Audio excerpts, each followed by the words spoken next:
Ito yung isa sa pinakamatinding rides namin ngayong taon. Dahil kasagsagan ng bagyo at umakyat kami sa Marilake. At sobrang extreme no mga nakita namin. At sa sobrang kapal ng hamog, halos hindi mo na makita yung nasa harapan mo. Bagyong crashing to at nagaya yung tropa na umakyat kami sa Marilake. Sino ba naman tayo para tumanggi sa mga gantong klaseng adventure? Gantong-ganto nga yung mga trip natin na gala. At hindi ko nga alam kung katapangan ba to o katangahan. Dahil hindi talaga advisable umakyat ng Marilake kapag bumabagyo. Bukod kasi sa madulas yung kalsada, prone din to sa landslide na maaari kang tamaan ng bato kapag nagkataon. Pero para sa amin, palaglang yan kahit sobrang kapal pa ng hamog. Hindi tayo aatras kahit bagyo, kahit ulan, or kahit landslide pa yan. At mga ganitong ride niya, yung hindi mo sure kung adventure ba or last vlog mo na. At halos 20 kph to 30 kph na lang yung takbo namin dahil meron din dump truck sa harap. Lalo't hindi mo makikita yung mga kasalubong mo. Habang mas tumataas nga kami, mas kumakapal yung hamog hanggang sa makarating kami dito sa may Big C.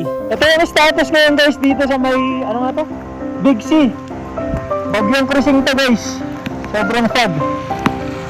Bigla kasi nagawa to Aray ko. Nga kasi. Solid guys. Ito yung dinadayo sa Marilake boy. Ano, yung gantong hamog yung dinadayo dito. Solid. Kahit nga delikado, iba pa rin yung pakiramdam ng ride na to. Na halos hindi ka na makita kapag ka dumiretso ka pa. Dahil na rin sa sobrang kapal na ng fog. Guys, tignan nyo guys. Mawawala ako doon sa may hamog. Magic.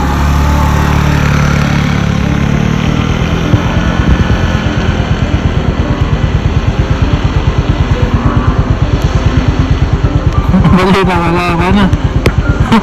Naglaho ka na buhay. Wala na. Yung kasama nga natin, init na init daw kaya nagtanggal muna siya ng kapote niya para daw malamigan siya kahit papaano. Masama lang, hinangin yung kapote niya papunta doon sa may putikan. Kaya wala tuloy kami magawa. Kaya diretso na lang sa CK para magkape dahil ito naman yung mga trip namin, magkape sa bundok na malalamig. Saan ka galing boss? Saka naman dito boss. Lapang bahay lang. Nabasa kapote mo? Gusto ba ng kapote? Ayoko niya. At eto na nga yung reward, kape, napapantay sa lamig ng klima dito sa may Marilake. Kaso lang, picture muna bago kape. Ano mga kapag kape niyan, inuuna yung picture. Ang ganda-ganda ng view.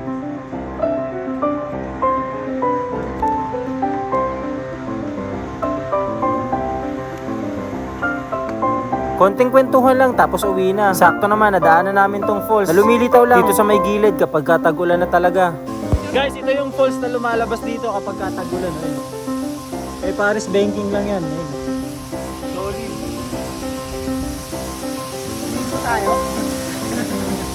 Ligo tayo. Tara. Sige na. Ay, hindi, hugasan mo na yung ano mo. Kapote. Hindi, nakakalakad yun si ano. Ikaw. Na-enjoy namin to at sana na-enjoy nyo rin. Yung konting trippings namin, tapos kape, at saka paulan rides. Sa susunod na bagyo na lang ulit. Yun lang, salamat.